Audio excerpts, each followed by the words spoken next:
마가복음 1장입니다. 마가복음 1장은 크게 두 부분으로 나눌 수 있습니다.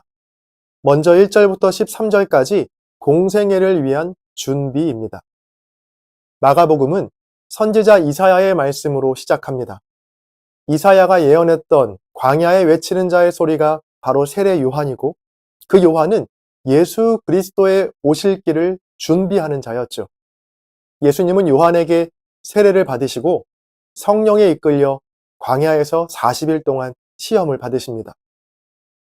다음으로 14절부터 45절까지 공생의 사역의 시작입니다. 예수님은 갈릴리에서 본격적인 사역을 시작하셨는데요.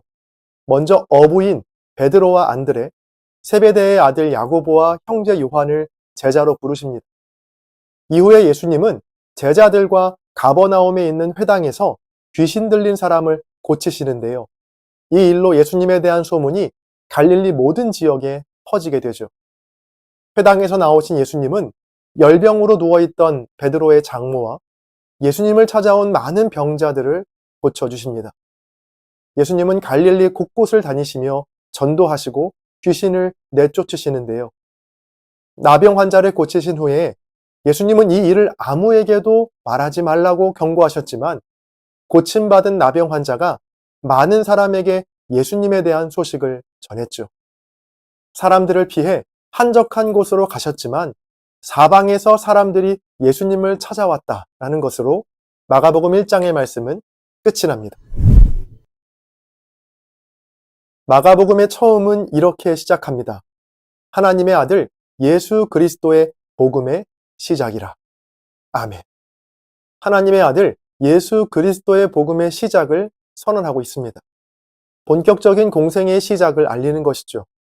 조금씩 차이는 있지만 예수님께서 공생애를 시작하신 때가 대략 30세쯤이라고 알려져 있습니다.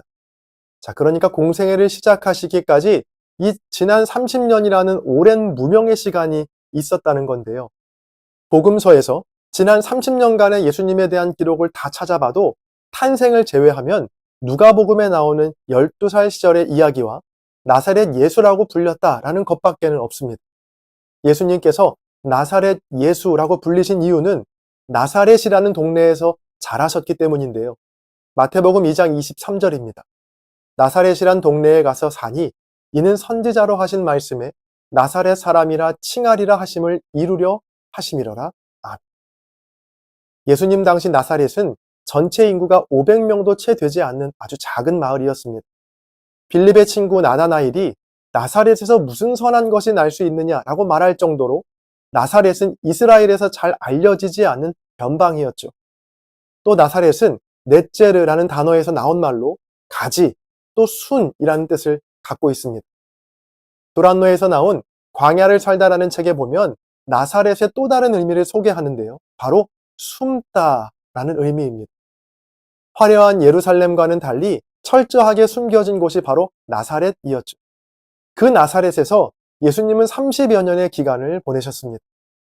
4개의 복음서에는 3년간의 공생애를 주목하여 자세히 소개하지만 실은 예수님의 생애 대부분은 복음서에서 언급도 되지 않은 나사렛에서의 무명의 삶을 사셨다는 것이죠.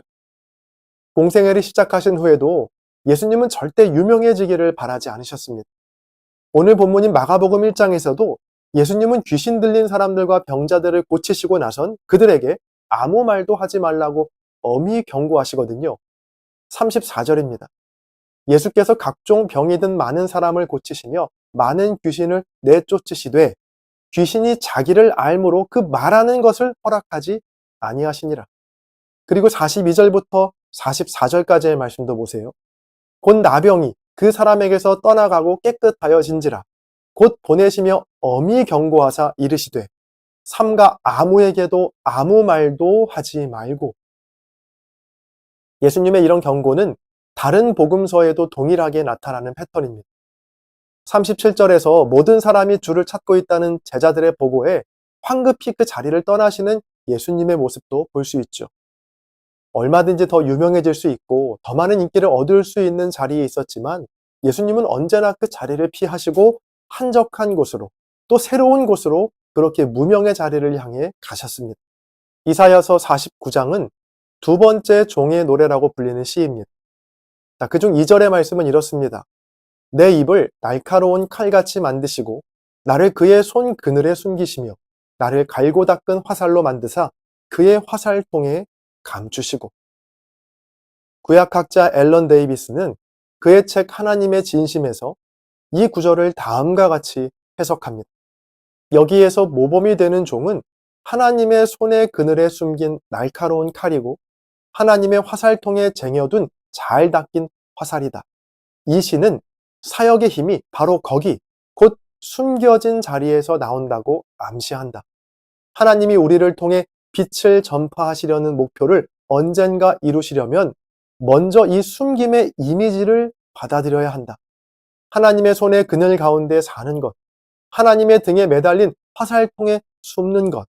우리가 두 번째 이사야라고 부르는 위대한 시인은 효과적인 공적 사역을 위한 종의 준비는 이렇게 외진 곳에서 일어난다는 것을 상기시켜 준다. 하나님께서 예수님을 왜 그렇게 오래도록 나사렛에 숨기셨는지, 그리고 예수님은 왜 그토록 유명함과 인기의 자리가 아닌 무명의 자리를 향해 가셨는지 잘 설명해 주고 있죠. 하나님의 손그늘과 깜깜한 화살통에서의 숨김의 가치를 알고 그 무명의 삶을 견디는 자만이 하나님의 빛된 사명을 감당할 수 있다는 겁니다. 우리 모두는 유명한 삶을 꿈꿉니다. 좀 더 많은 인기와 인정, 그리고 높은 자리에 가는 것이 성공한 인생이고 복받은 삶이라고 생각하죠. 그래서 때때로 찾아오는 무명의 시간과 숨김의 시간들을 우리는 잘 견디지 못합니다. 아무도 알아봐주지 않고 인정해주지 않는 무명의 삶은 그저 빨리 빠져나와야 하는 실패의 순간이라고만 생각하지, 하나님께서 나를 숨기시고 그 그늘 아래 거하게 하시는 훈련의 시간이라고는 잘 생각하지 않거든요. 자, 그러나 하나님의 아들인 예수님마저도 인생의 대부분을 숨겨진 곳 나사렛에서 사셨고, 그나마 알려진 공생의 삶에서도 끊임없이 무명의 자리를 향하셨다는 것 여러분 기억하시기 바랍니다. 혹시 지금 여러분의 삶이 하나님의 손 그늘에 가리워져 있고 화살통 속에 숨겨진 화살과 같으신가요? 빛이 하나도 보이지 않는 캄캄한 어둠 속에서 끝날 줄 모르는 고난과 실패로 좌절하셨다면 오늘 말씀을 통해서 위로와 힘을 얻으시기 바랍니다. 하나님은 그의 사랑하시는 종을 무명의 자리, 숨김의 자리로 초청하십니다. 주님께서 먼저 그 길을 걸으셨고 주님은 오늘도 우리를 그 길로 부르십니다. 앞이 하나도 보이지 않는 캄캄한 어둠 속에서도 주님을 신뢰하고 의지하시기를 바랍니다. 언젠가 때가 되면 하나님께서 화살통에 감추인 화살과 같은 우리를 그 캄캄한 통에서 꺼내시고 세상을 이길 가장 멋지고 빛나는 무기로 저와 여러분을 사용하실 줄로 믿습니다. 마가복음 2장부터 3장 6절까지는 복음이 불러온 논쟁으로 정리해 볼 수 있습니다. 예수님께서는 사역 초기부터 당대의 종교 지도자들과 자주 부딪히셨는데요. 오늘 본문에는 4가지 문제로 논쟁을 벌입니다. 먼저 2장 1절부터 12절까지 죄사함의 논쟁입니다. 예수님께서 가버나움의 한 집에서 말씀을 전하고 계실 때 수많은 사람들이 예수님에 대한 소문을 듣고 찾아 나오죠. 그중 중풍병자를 데려온 4명의 친구들도 있었는데요.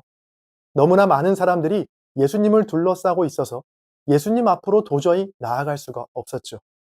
그래서 그들은 지붕으로 올라가서 지붕을 뜯어낸 후 중풍병자를 예수님 앞으로 달아 내립니다. 예수님은 그들의 믿음을 보시고 죄사함을 말씀하실 뿐 아니라 병까지 낫게 하시죠. 이것이 서기관들의 마음을 불편하게 했습니다. 다음으로 2장 13절부터 17절까지 식사 논쟁입니다. 예수님은 세관에 앉아있던 레위를 제자로 부르시는데요. 레위는 세리 마태입니다. 이 예수님은 레위의 집에서 세리들과 식사를 함께 하시는데 바리새인과 서기관들은 당시 죄인이라 불리던 세리들과 식사를 하시는 예수님을 못마땅하게 여겼죠. 다음으로 2장 18절부터 22절까지 금식 논쟁입니다. 어떤 사람들이 세례 요한의 제자들이나 바리새인들처럼 금식하지 않는 예수님의 제자들을 보면서 문제를 제기했는데요. 이에 주님은 새로운 시대가 도래했으며 지금은 슬퍼하며 금식할 때가 아니라 기뻐할 때라고 말씀하십니다. 마지막으로 2장 23절부터 3장 6절까지 안식일 논쟁입니다. 안식일에 밀 이삭을 자른 제자들과 또 안식일에 회당에서 손 마른 사람을 고치시는 예수님을 향해 바리새인들은 굉장히 불편한 감정을 드러내죠. 심지어 예수님을 어떻게 죽일까 의논을 했다는 것으로 오늘 말씀은 끝이 납니다. 예수님도 바리새인도 똑같이 하나님을 섬기는 사람이었죠. 율법을 지키고 또 안식일도 지켰습니다. 오늘날로 따지면 똑같이 교회에 나와서 함께 예배를 드린 겁니다. 그런데 놀라운 사실은 겉으로 볼 때는 너무나 비슷한 예수님과 바리새인이 놀랍도록 서로 달랐다는 겁니다. 오늘 본문에서만 봐도 모든 부분에서 부딪히고 논쟁을 벌이죠. 여기에서 깨닫게 되는 점이 있는데요. 그건 예배라는 행위만으로는 그 사람이 바리새인인지 예수님의 제자인지 구분할 수 없다는 겁니다. 지금 우리도 모두 같은 예배를 드리고 있는 것 같지만 어떤 사람은 바리새인과 같을 수 있고요. 또 어떤 사람은 예수님과 같을 수 있다는 것이죠. 그렇다면 자연히 이런 물음이 따라옵니다. 무엇이 예수님과 바리새인을 구분하게 만들까라는 질문이죠. 마가복음 3장 2절입니다. 사람들이 예수를 고발하려 하여 안식일에 그 사람을 고치시는가 주시하고 있거늘. 그러니까 바리새인들은 예배는 드리고 있지만 그 예배가 하나님의 임재와 뜻을 구하는 예배, 내 삶의 변화를 위한 예배가 아니라 내가 미워하고 싫어하는 예수님을 어떻게 해서든 고발할 증거를 찾기 위한 자기만을 위한 예배였다는 겁니다. 예배를 자신의 이익의 방도로 잘못 사용하는 아주 나쁜 마음이죠. 이것을 하나님께서 얼마나 가증하게 여기셨을까요? 자, 그러나 이것도 어디까지나 바리새인들이 속으로 품은 마음이기 때문에 아직까지는 예수님과 바리새인의 차이를 느낄 수 없습니다. 이렇게 똑같이 예배를 드리고 있었던 바리새인과 예수님의 차이는 회당에서 손 마른 한 사람이 등장하자 금방 드러나게 되는데요. 손이 말랐다는 것은 비틀어졌거나 마비되었다는 것을 뜻합니다. 예수님 당시에 병이 들었다는 건 하나님께 저주를 받았다라고 생각했기 때문에 유대인들이 보기에 이 손 마른 자는 안식일을 부정하게 만드는 죄인이었습니다. 자, 그런데 예수님께서는 그 손 마른 자를 회당의 한 가운데로 불러 세우십니다. 3절입니다. 예수께서 손 마른 사람에게 이르시되 한 가운데에 일어서라 하시고, 예수님은 그 손 마른 사람을 일부러 한 가운데로 불러서 공개적으로 고쳐주십니다. 잠깐 상상을 해보시죠. 방금까지도 한쪽 구석에서 손이 마비되어 뒤틀린 한 사람이 성전 한 가운데서 그 즉시 손이 치유되어 기뻐하고 있는 상황입니다. 만약 교회 예배 중에 이런 일이 일어났다면 어떨까요? 예배를 드리는 도중에 손이 불편한 사람이 일어서서 예배당 한 가운데서 고침을 받는다면 말입니다. 아마 모두가 기뻐하고 하나님을 찬양하고 영광을 올려드려야 하지 않을까요? 자, 그런데 바리새인들의 반응은 너무나 달랐습니다. 6절입니다. 바리새인들이 나가서 곧 헤롯 당과 함께 어떻게 하여 예수를 죽일까 의논하니라. 한 생명이 고침을 받고 기뻐하는 그 순간에 바리새인들은 예수님을 죽이려는 생각을 품게 되었다는 이 말씀. 바로 예수님과 바리새인의 결정적인 차이가 여기에 있습니다. 바로 관심의 차이인데요. 바리새인들의 관심은 오직 자기 자신밖에는 없었습니다. 반면 예수님의 관심은 오직 다른 사람이었죠. 바리새인들의 관심사는 온통 자기 자신뿐이었습니다. 바리새인들이 그토록 철저하게 율법을 지키려 했던 이유도 바로 자신이 하나님께 심판을 받지 않기 위해서였습니다. 자기만을 위해 살았다는 것이죠. 안식일을 그렇게 꼬박꼬박 지켰던 이유도, 정해진 시간에 기도를 빼먹지 않고 드렸던 이유도, 613가지의 계명을 만들어서 지켰던 이유도 오로지 자기만을 위해서였습니다. 고침받은 중풍병자 앞에서의 의견을 달리했던 이유도, 세리와의 식사 문제와 금식 논쟁, 그리고 안식일에 번번이 예수님과 부딪혔던 이유도 결국 자기만을 위했기 때문인데요. 그 사람을 고치게 되면 내가 율법을 어기게 되는 것이고 그 사람이 죽고 안 죽고는 나중 문제고 내가 당장 하나님께 벌을 받지 않기 위해 손마른 사람을 외면했던 겁니다. 여러분, 하나님께서 율법을 지키라고 하시는 본래의 뜻이 무엇일까요? 하나님께서 주신 두 가지 대계명, 하나님 사랑과 이웃 사랑을 실천하며 살라는 것이죠. 다시 말하면 자기를 위하여 사는 삶을 멈추고 하나님을 위하여 예배하고 이웃의 아픔을 돌아보는 삶, 그게 바로 율법의 정신이자 예배의 정신인 겁니다. 예수님께서 당시의 종교 지도자들과 첨예하게 부딪혔던 부분도 바로 이것이었습니다. 바리새인들이 겉보기에는 말씀을 잘 지키고 예배도 잘 드리는 것처럼 보였지만 그들의 마음을 보면 전부 자기밖에는 없었거든요. 이게 바로 신약에 나오는 우상 숭배의 본질입니다. 구약에서의 우상은 금송아지처럼 눈에 보이는 형상으로 만든 것이라면 신약에서의 우상은 자기만 생각하는 이기심이라는 보이지 않는 형상으로 만들어지거든요. 사실 구약에 등장하는 우상들도 그 근원에는 자기를 위하는 마음이 자리 잡고 있습니다. 그래서 주님께서도 이 복음서에서 줄기차게 반복하면서 말씀하시죠. 누구든지 나를 따라오려거든 자기를 부인하고 자기, 즉 나라는 우상을 깨뜨려야만 진정으로 주님이 기뻐하시는 뜻대로 살 수 있다는 겁니다. 여러분, 우리 안에 있는 이 자기라고 하는 견고한 우상이 주의 말씀 앞에 무너지고 깨뜨려지기를 간절히 소망합니다. 그래서 바울도 이렇게 고백합니다. 나는 날마다 죽노라. 이 바울처럼 날마다 자기라는 우상을 깨뜨리시는, 그래서 주님을 주인으로 모시는 예수님 닮은 주님의 제자들이 다 되시기를 주의 이름으로 간절히 축원합니다. 마가복음 3장입니다. 마가복음 3장은 두 부분으로 나눌 수 있습니다. 먼저 7절부터 19절까지 고치시고 세우시다입니다. 예수님은 계속해서 치유 사역을 행하시는데요. 수많은 무리가 예수님을 따랐고 예수님은 찾아온 많은 사람들을 고쳐주십니다. 그리고 12명의 제자들을 세우시는데요. 12제자의 이름은 이렇습니다. 시몬 베드로, 세베대의 아들 야고보와 요한, 안드레와 빌립과 바돌로메, 마테와 도마, 알페오의 아들 야고보와 다데오, 그리고 가나나인 시몬과 가룟 유다입니다. 다음으로 20절부터 35절까지 꾸짖으시고 가르치시다입니다. 예수님께서는 식사할 겨를도 없을 정도로 굉장히 바쁘셨는데요. 자, 이런 예수님의 사역을 이해하지 못하는 사람이 많았습니다. 예루살렘에서 온 서기관들은 예수님이 바알세불이라는 귀신의 왕의 힘으로 이런 일을 행한다라고 비난했죠. 또 예수님의 친족조차도 예수님이 미쳤다라고 생각했습니다. 예수님은 성령께서 하시는 일을 부정하고 모독하는 것이 얼마나 큰 죄인지를 말씀하시며 피가 같기 때문에 형제 자매가 아니라 하나님의 말씀에 순종하는 자만이 예수님과 가족이 될 수 있다라는 말씀으로 마가복음 3장의 말씀은 끝이 납니다.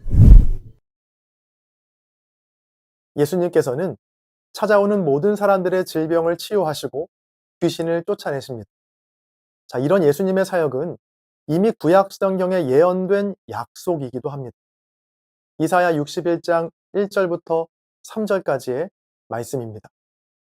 주 여호와의 영이 내게 내리셨으니 이는 여호와께서 내게 기름을 부으사 가난한 자에게 아름다운 소식을 전하게 하려 하심이라. 나를 보내사 마음이 상한 자를 고치며 포로된 자에게 자유를, 갇힌 자에게 노임을 선포하며 여호와의 은혜의 해와 우리 하나님의 보복의 날을 선포하여 모든 슬픈 자를 위로하되 무릇 시온에서 슬퍼하는 자에게 화관을 주어 그 죄를 대신하며 기쁨의 기름으로 그 슬픔을 대신하며 찬송의 옷으로 그 근심을 대신하시고 그들이 의의 나무 곧 여호와께서 심으신 그 영광을 나타낼 자라 일컬음을 받게 하려 하심이라. 아멘. 예수님은 이사야 선지자의 예언대로 마음이 상한 자를 고치시고 포로된 자에게 자유를, 갇힌 자에게 노임을 선포하시며 슬픈 자를 위로하셨죠. 예수님이 행하시는 일은 분명 메시아의 사역이 분명했습니다. 그러나 많은 사람들은 이런 예수님을 알아보지 못했죠. 도리어 예수님을 향해 미쳤다고 하거나 아니면 귀신의 힘으로 행하는 사역이라고 폄하하고 비난했습니다. 오늘 말씀은 주님의 사역이 모든 사람에게 환영받는 일은 아닐 수 있다는 것을 우리에게 알려주고 있습니다. 생명을 살리고 사람을 세우는 일임에도 많은 사람에게, 심지어 가족에게도 미움을 받을 수 있다라는 건데요. 예수님은 오늘 말씀을 통해 우리를 위로해 주십니다. 하나님의 말씀에 순종하는 삶을 살다가 겪는 미움과 비난과 조롱과 핍박을 두려워하지 말라는 겁니다. 약한 자들을 세워주고 치유하고 낫게 하는 일 때문에 받는 조롱이라면 기꺼이 받으라는 것이죠. 왜냐하면 그것이 예수님과 가족이 되는 유일한 길이기 때문입니다. 저와 여러분 모두가 하나님의 뜻대로 행하는 제자가 되어서 주님과 함께 주님을 따라 주님의 일을 행하는 복된 삶이 되시기를 간절히 축복합니다. 마가복음 4장입니다. 마가복음 4장은 두 부분으로 나눌 수 있습니다. 먼저 1절부터 34절까지 비유로 말씀하시다입니다. 예수님은 다시 바닷가로 가셔서 많은 무리들에게 말씀으로 가르치시는데요. 이번에는 특별히 비유로 말씀하십니다. 총 4가지 비유를 들려주시는데요. 첫 번째로는 씨 뿌리는 사람의 비유, 두 번째로는 등불 비유, 세 번째로는 자라나는 씨 비유, 마지막 4번째로 겨자씨 비유를 들려주십니다. 씨 뿌리는 사람의 비유와 등불 비유는 하나님 나라의 은닉성에 대해, 그리고 자라나는 씨 비유는 하나님 나라의 역동성에 대해, 이어서 겨자씨 비유는 하나님 나라의 점진성을 보여주고 있죠. 이 비유에 대해서 더 궁금하신 분들은 지난 마태복음 한 장 묵상을 참고해 주세요. 다음으로 35절부터 41절까지 폭풍을 다스리시다입니다. 날이 저물자 예수님은 제자들에게 저편으로 건너가자고 하셨고, 제자들과 예수님은 그렇게 한 배를 타고 이동합니다. 그런데 얼마 지나지 않아 큰 광풍이 일어났고, 제자들은 주무시고 계시던 예수님을 급히 깨우죠. 잠에서 깨신 예수님은 바람을 꾸짖으셨고, 그러자 바람은 그치고 다시 잔잔해집니다. 왜 이렇게 무서워하고 믿음이 없느냐라고 물으시는 예수님의 말씀에 제자들이 두려워했다라는 것으로 마가복음 4장의 말씀은 끝이 납니다. 가끔은 성경 속 예수님의 행동들이 잘 이해가 가지 않을 때가 있습니다. 오늘 본문이 바로 그런 상황인데요. 어느 날 예수님은 제자들과 배에 오르십니다. 호수 저편으로 건너가자고 말씀하시곤 배가 출발하자 예수님은 깊은 잠에 드십니다. 본문 38절입니다. 예수께서는 고물에서 베개를 베고 주무시더니, 예수님께서 잠이 드실 때를 기다렸다는 듯이 때마침 광풍이 불어닥칩니다. 얼마나 크고 무서운 광풍이었는지 곧 배에는 물이 찼고 배가 가라앉을 위험에 처하게 됩니다. 당시 예수님과 제자들이 탔던 배는 지붕이 있는 튼튼한 유람선은 아니었겠죠. 광풍으로 배에 물이 차오를 때 예수님께서 주무시는 곳에도 고스란히 그 물이 들어왔을 겁니다. 자, 그런데 예수님은 도무지 잠에서 깨실 생각이 없으십니다. 아마 제자들은 어떻게든 예수님을 깨우지 않고 일을 해결하려 했을 겁니다. 제자들 중에는 갈릴리 호수를 내 집처럼 여길 정도로 잔뼈가 굵은 베테랑 어부들이 많았거든요. 하지만 도저히 자신들의 힘으로는 해결할 수 없을 지경에 이르자 제자들은 그때야 비로소 예수님을 깨우게 됩니다. 잠에서 깨신 예수님은 아무 일도 아니라는 듯이 바람과 물결을 꾸짖으시고 단번에 상황을 정리하십니다. 이 모든 상황을 지켜보던 제자들의 마음은 어땠을까요? 환호하며 놀라워했을까요? 만약 저라면 이런 생각이 들었을 것 같아요. 진작 좀 일어나시지. 이렇게 쉽게 해결하실 문제였으면 좀 더 빨리 일어나셨어야 하는 거 아닌가? 자, 그런데 이어지는 예수님의 행동은요, 더더욱 이해하기 어렵습니다. 40절입니다. 이에 제자들에게 이르시되 어찌하여 이렇게 무서워하느냐? 너희가 어찌 믿음이 없느냐? 하시니, 예수님은 제자들에게 너희 믿음이 어디 있느냐며 책망조의 말씀을 하십니다. 언뜻 들으면 마치 예수님은 광풍 속에서 우왕좌왕하며 두려워하고 있던 제자들의 모습이 믿음이 없는 행동이었다라고 책망하시는 것 같습니다. 자, 그렇다면 믿음에 대한 이런 오해가 생길 수 있습니다. 믿음이란 어떤 어려운 상황에서도 죽음 앞에서도 조금의 흔들림 없이 평정심을 유지하는 것이구나. 조금이라도 당황하거나 우왕좌왕하는 건 믿음이 없는 것이구나. 자, 그런데 정말 믿음이 그런 것일까요? 그렇다면 믿음이 가장 좋은 사람들은 이단에 빠진 사람들일 겁니다. 이단 중에는 잘못된 신념에 빠져서 죽음 앞에서도 전혀 동요하지 않는 사람들이 많기 때문이죠. 자, 앞에서 제기한 예수님의 여러 이해할 수 없는 행동들, 특히 두려운 상황 속에서 두려워하던 제자들을 책망하시는 이유에 대한 그 해답을 저는 오늘 본문 35절에서 찾게 되었는데요. 제자들과 배에 오르시며 예수님께서 제자들에게 하셨던 유일한 말씀이 무엇이었죠? 우리가 저편으로 건너가자 였습니다. 자, 그러니까 예수님께서 다시 말씀을 취소하시거나 번복하지 않으신다면 그 말씀 그대로 이루어져서 제자들이 타고 있던 배는 반드시 저편으로 가게 될 거라는 것이죠.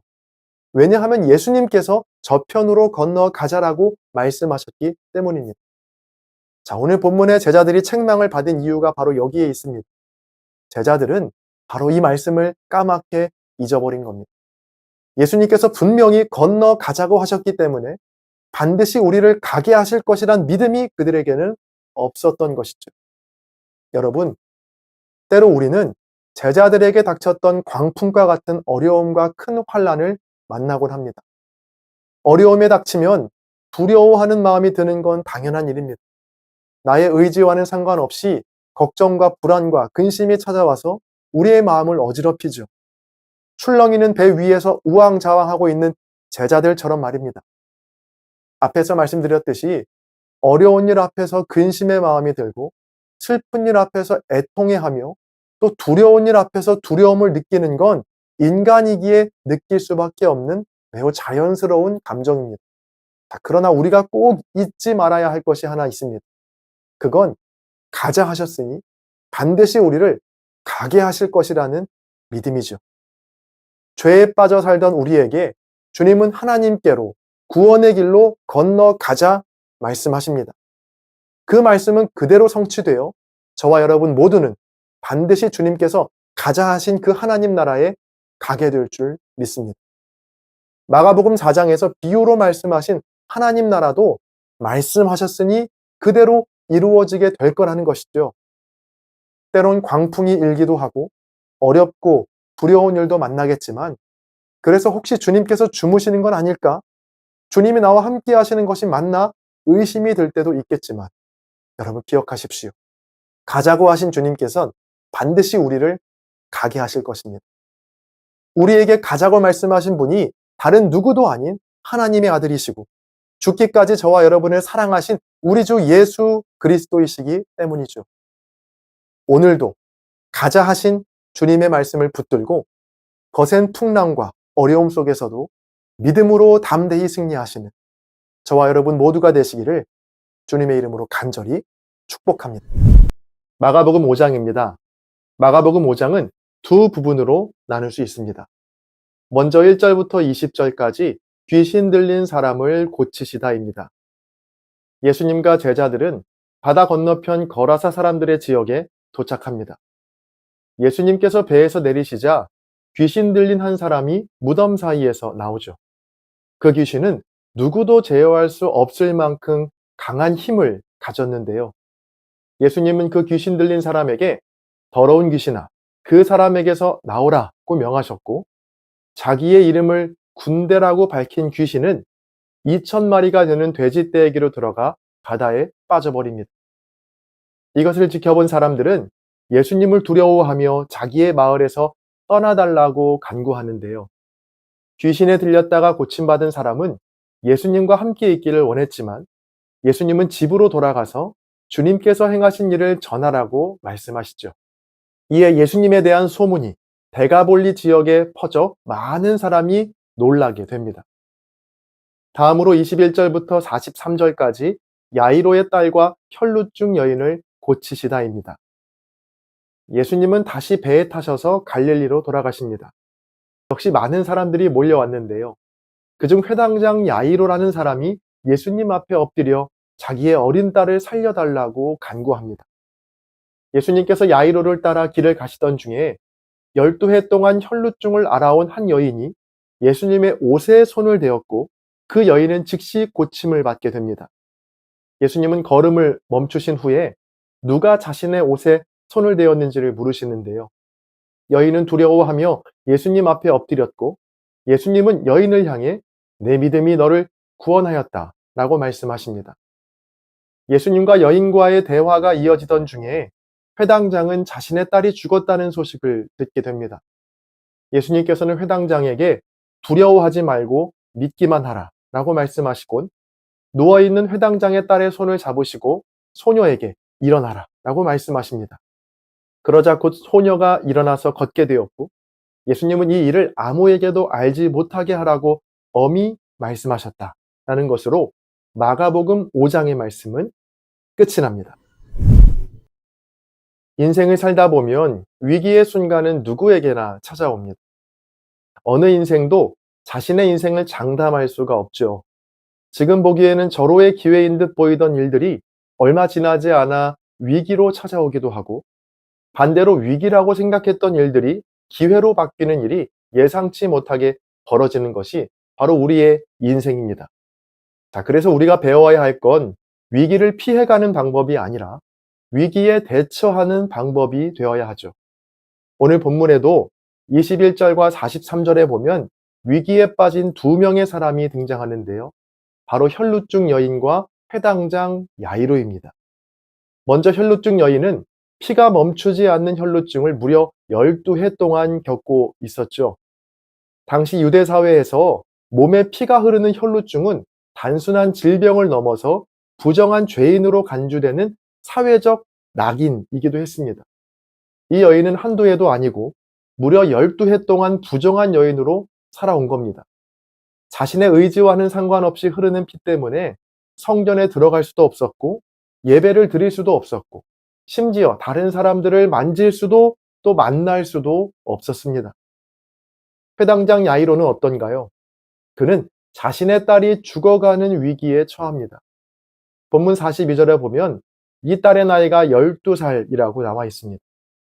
아름다움이 꽃피는 눈에 넣어도 아프지 않을 그 딸이 죽을 위기에 처해 있는 매우 심각한 위기의 순간이죠.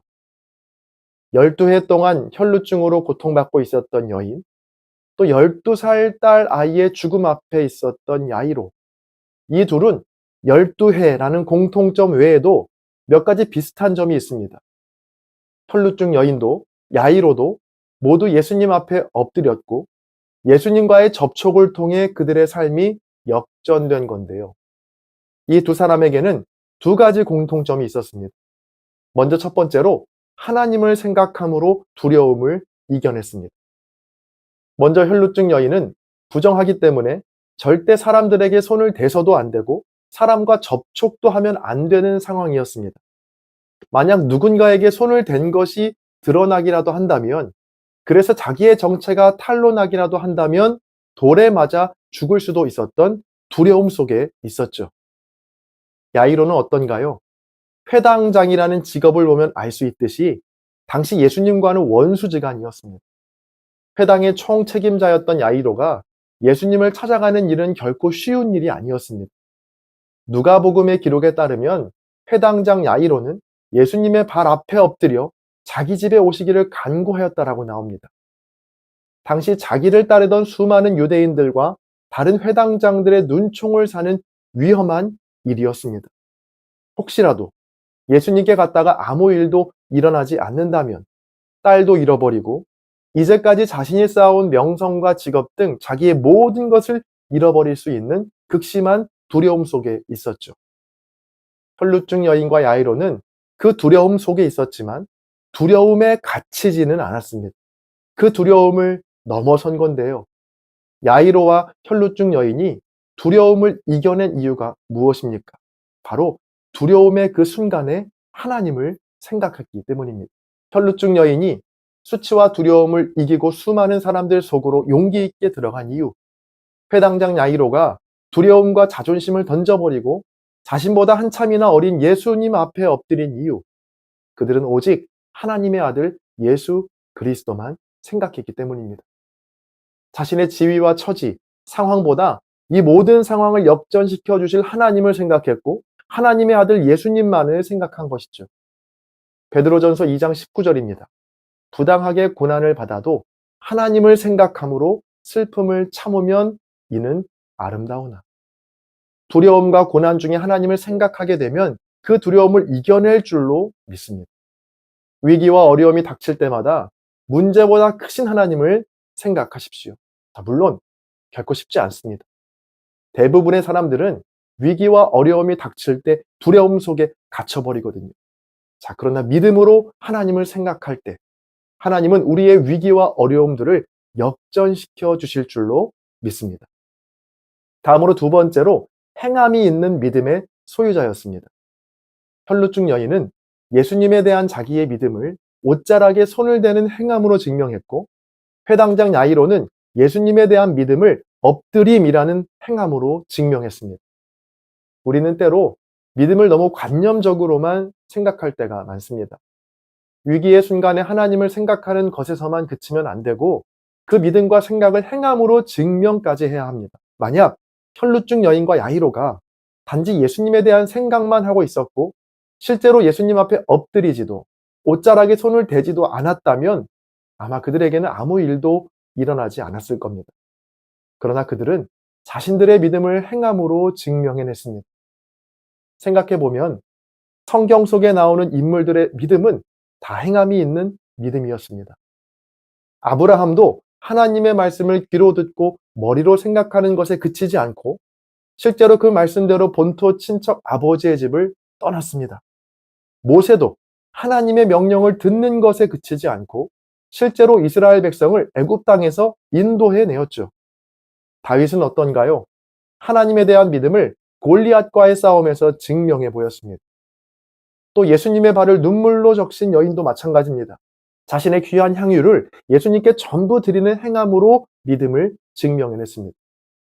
여러분, 하나님께서 온 세상과 우리 인생의 창조주 되심을 믿으시나요? 또 예수님께서 우리를 영원한 천국으로 인도하시는 유일한 구원자 되심을 믿으십니까? 또 성령님께서 지금도 우리와 함께 하심을 믿으십니까? 그렇다면 이 믿음이 생각으로 그치지 않고 우리의 행함으로 증명되기를 간절히 바랍니다. 혈루증 여인처럼 믿음으로 주님께 손을 뻗으시기 바랍니다. 돈을 잡으려고 하지 마시고 헛된 명예나 권력을 잡으려 하지 마시고 오직 예수 그리스도를 붙잡는 저와 여러분 되시기를 바랍니다. 또 야이로와 같이 믿음으로 주님께 날마다 엎드리는 저와 여러분 되기를 소망합니다. 돈 앞에 엎드리지 마시고 명예 앞에 엎드리지 마시고 사람 앞에 엎드리지 마시고 오직 하나님께 엎드려 간구하고 기도하는 겸손한 주의 자녀들이 되시기를 바랍니다. 그럴 때 어떠한 위기와 어려움이 닥쳐올지라도 살아계신 하나님께서 저와 여러분의 삶을 역전시켜 주시고 책임져 주실 줄로 믿습니다. 오늘은 특별히 질병과 어려움 중에 있는 분들을 위한 기도로 한 장 묵상을 마치겠습니다. 다 함께 기도하시겠습니다. 주님, 주님께서는 못 푸실 문제가 없고 못 고칠 질병이 없고 못 건널 강이 없으며 넘지 못할 산이 없음을 고백합니다. 우리의 믿음이 머리와 생각에서 머무르지 않게 하시고 행함으로 증명하는 살아있는 믿음이 되게 하여 주옵소서. 인생의 위기의 순간 때마다 주님 찾아오셔서 위기가 기쁨과 감사로 변하는 역전의 인생이 되게 하여 주옵소서. 특별히 육신의 질병으로 주님의 도우심을 구하는 성도들에게 주님께서 찾아가 주셔서 안수하시고 이전보다 깨끗하게 치료되는 역사를 보게 하여 주옵소서. 감사드리며 치료자 되시는 우리 주 예수 그리스도의 이름으로 기도합니다. 아멘. 마가복음 6장입니다. 마가복음 6장은 5부분으로 나눌 수 있습니다. 먼저 1절부터 6절까지 고향에서 배척을 받으시다입니다. 회당장의 집에서 떠나 다시 고향인 갈릴리로 돌아오신 예수님은 안식일에 회당에서 말씀을 가르치십니다. 그러자 예수님을 어렸을 때부터 보았던 동네 사람들은 예수님을 어떻게든 깎아내리려고 하죠. 그러자 예수님은 수많은 곳에서 존경받는 선지자라도 자기 고향과 친척과 가족들에게는 존경을 받지 못한다라고 말씀하십니다. 결국 예수님은 고향인 나사렛에서는 많은 일을 행하지 않으셨습니다. 다음으로 7절부터 13절까지 12제자를 파송하시다입니다. 예수님은 제자들을 부르시고 둘씩 짝을 지어 보내시며 그들에게 권능을 부어주시죠. 제자들은 가는 곳마다 예수님처럼 귀신을 쫓아내며 병자들을 고치는 사역을 하게 됩니다. 이어서 14절부터 29절까지 세례 요한이 죽다입니다. 평소 세례 요한을 불편하게 생각했던 헤롯의 아내인 헤로디아는 헤롯의 생일날에 헤롯으로부터 세례 요한을 죽이겠다는 맹세를 받아내게 됩니다. 옥에 갇혀있던 요한은 결국 목베임을 당하는 비참한 죽음을 맞이하게 되죠. 예수님에 대한 여러 소문이 헤롯에게는 죽은 세례 요한이 다시 살아난 것이라는 두려움을 불러 일으켰습니다. 다음으로 30절부터 44절까지 5천 명을 먹이시다입니다.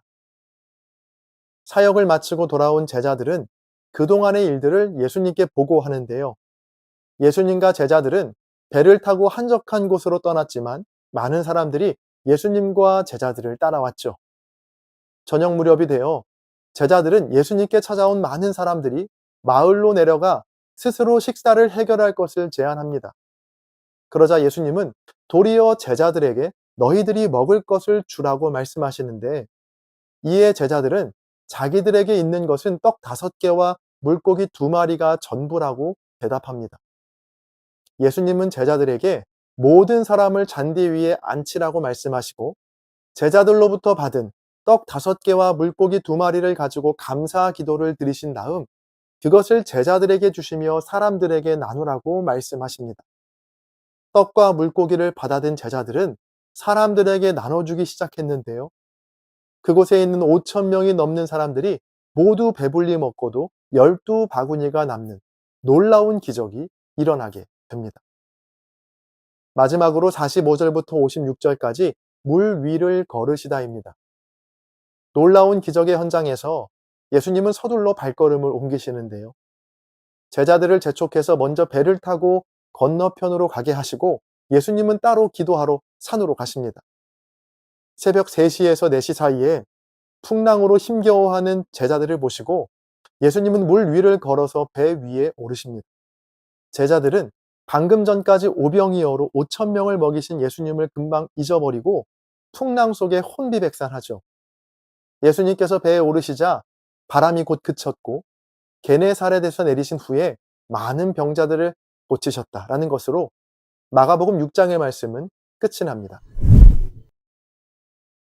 오늘 본문에 나오는 오병이어의 기적은 읽을 때마다 우리의 가슴을 뛰게 만드는 놀라운 기적의 사건입니다. 우리는 종종 이 말씀을 곱하기의 측면에서 해석하죠. 떡 5개로 5천 명을 먹였으니 1000배의 복을 받는 기적의 사건이라고 말입니다. 보리떡 5개로 5천 명을 먹일 수 있는 놀라운 비결. 당신도 5개만 투자하면 5,000개를 얻을 수 있다. 이런 식으로 말이죠. 만약 이런 관점에서 이 말씀을 읽는다면 성경을 대단히 오해하는 겁니다. 이 오병이어의 말씀의 핵심은 보리떡 5개가 5,000개가 되어서 1000배의 수익을 올렸다는 것이 아니거든요.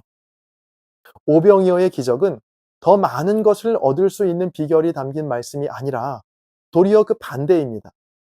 이 오병이어 기적의 핵심은 바로 나눔에 있거든요. 오병이어의 기적이 일어나기 전과 일어난 후의 변화를 보면 좀 더 그 의미가 명확해지는데요. 오병이어 기적이 일어나기 전의 상황은 어땠나요? 5천 명이 배고파하는 상황이었죠. 그렇게 5천 명이 배고파하다가 예수님께서 오병이어의 기적을 일으키십니다. 그리고 나타난 변화가 무엇입니까? 예수님과 제자들이 억대 부자가 되었나요? 아니요. 예수님과 제자들에게 일어난 변화는 아무것도 없었습니다. 단지 일어난 놀라운 변화가 있다면 배고파하던 5천 명이 배불리 먹었다는 것뿐이죠. 내가 가진 것에 곱하기 천이 되었다는 것이 아니라 내가 가진 것에 나누기 천을 했다는 겁니다. 내가 가진 건 5밖에 되지 않는데 이 5를 5천 명과 나누고 싶은 마음이 들었고 정말로 그렇게 나누었다는 것이 오늘 말씀이 전하는 오병이어의 기적의 핵심이죠. 예수님께서도 오늘 제자들에게 이렇게 말씀하십니다. 너희가 먹을 것을 주라. 이 제자들에게 하신 예수님의 말씀은 오늘 우리에게도 동일하게 적용됩니다. 오늘도 주님은 우리에게 너희가 먹을 것을 주라고 말씀하시거든요. 그럼 어떻게 하면 우리도 본문의 제자들처럼 먹을 것을 나누는 삶을 살 수 있을까요? 본문을 통해 세 가지 요소를 살펴보겠습니다. 먼저 첫 번째 요소는 다른 사람을 불쌍히 여기는 마음입니다. 34절입니다. 예수께서 나오사 큰 무리를 보시고 그 목자 없는 양 같음으로 인하여 불쌍히 여기사 이에 여러 가지로 가르치시더라. 예수님께서 큰 무리를 보시고 드신 첫 번째 마음은 바로 불쌍히 여기는 마음, 즉 긍휼히 여기는 마음입니다. 저는 이 마음이 오늘 오병이어 기적의 핵심이라고 보는데요. 예수님께서 무리를 향해 느끼셨던 이 불쌍히 여기시다라고 번역된 이 말은 헬라어 원어의 뜻으로 보면 내장이 움직인다라는 뜻입니다. 내장이 움직일 정도로 상대방에 대해 안타까워하고 불쌍히 여기는 마음이다라는 뜻인데요. 자, 무리를 보시던 예수님께 바로 이 마음이 있었죠. 저는 오늘날 크리스천들이 회복해야 할 중요한 문제가 바로 이 마음, 다른 사람을 불쌍히 여기는 마음이라고 생각합니다. 우리의 시야는 너무 좁고 마음의 크기는 너무 작습니다. 다른 사람을 신경 쓸 겨를도 없고요. 다른 사람을 위해 마음 쓸 여유는 더더욱 없습니다. 성적 걱정, 취업 걱정, 결혼 걱정, 자녀 걱정, 노후 걱정 등 모든 걱정의 중심에는 오직 자기밖에는 없거든요. 여러분, 그런데 조금만 시야를 넓히고 주위를 둘러보면 우리의 도움을 필요로 하는 사람들이 얼마나 많은지 모릅니다. 여러분, 주님께서 저와 여러분에게 다른 이를 불쌍히 여기는 마음, 즉 긍휼의 마음을 부어주시기를 축복합니다. 나의 삶, 내 스펙, 나의 결혼, 내 취업, 내 노후만을 생각하는 것에서 다른 이의 아픔과 고통에 공감하고 함께 가슴 아파하는 저와 여러분이 되기를 바랍니다. 그 마음이 먼저 우리 안에 생겨날 때 우리를 통해 오병이어의 기적이 시작될 줄로 믿습니다. 다음으로 오병이어 기적의 두 번째 요소는 주님의 도우심을 구하는 믿음입니다. 긍휼한 마음과 또 불쌍히 여기는 마음만 있다고 다 되는 건 아닙니다. 왜냐하면 우리에겐 능력이 없기 때문이죠. 오늘 본문에 보면 제자들이 먼저 예수님께 이 사람들을 좀 먹여야 하지 않겠냐고 묻거든요. 긍휼한 마음이 있었던 겁니다. 그런 제자들에게 주님은 대뜸 이렇게 말씀하십니다. 37절과 38절입니다. 대답하여 이르시되 너희가 먹을 것을 주라 하시니 여짜오되 우리가 가서 200데나리온의 떡을 사다 먹이리이까 이르시되 너희에게 떡 몇 개나 있는지 가서 보라 하시니 알아보고 이르되 떡 5개와 물고기 2마리가 있더이다 하거늘. 제자들은 곧 자신들은 이 많은 무리들을 먹일 수 없다는 사실을 깨닫게 됩니다. 능력의 한계에 부딪힌 것이죠.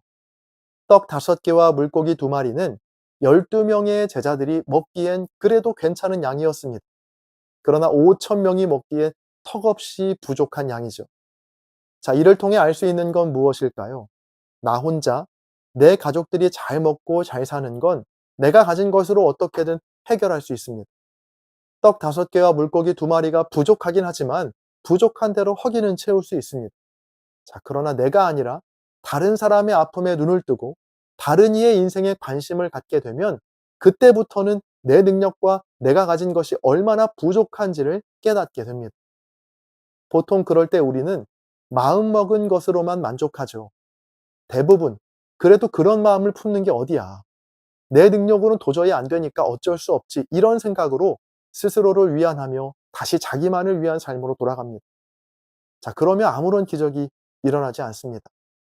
만약 제자들이 자신들이 갖고 있는 게 오병이어밖에 없는 것을 알고 사람들이 갈 때까지 기다렸다가 조용히 뒤에서 자기들끼리 그 오병이어를 먹었다면 기적은 결코 일어나지 않았을 겁니다.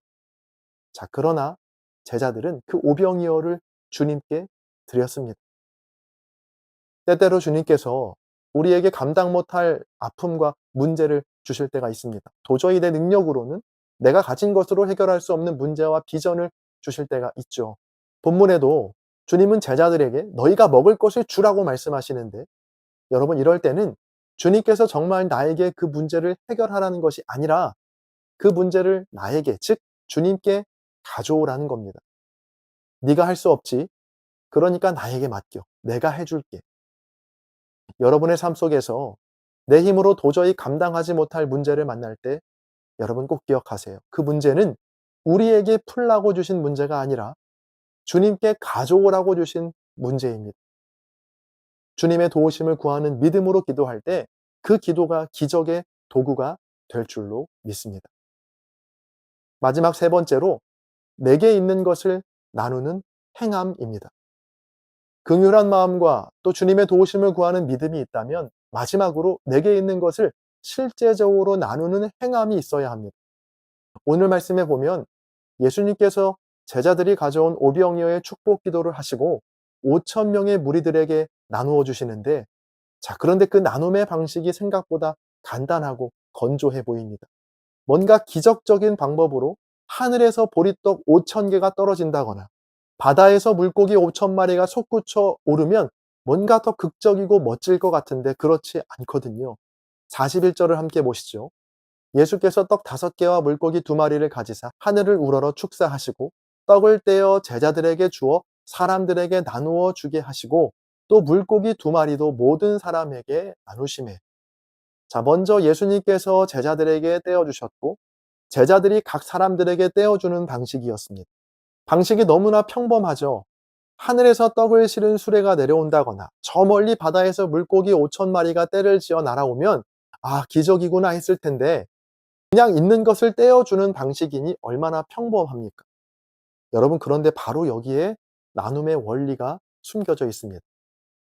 나눔은 내가 뭔가를 많이 준비하고 갖춘 상태로 하는 게 아니라 지금 내게 있는 것을 내 옆, 그리고 내 앞에 있는 사람들과 나누는 것, 그것이 바로 나눔이라는 건데요. 잘 들어보세요.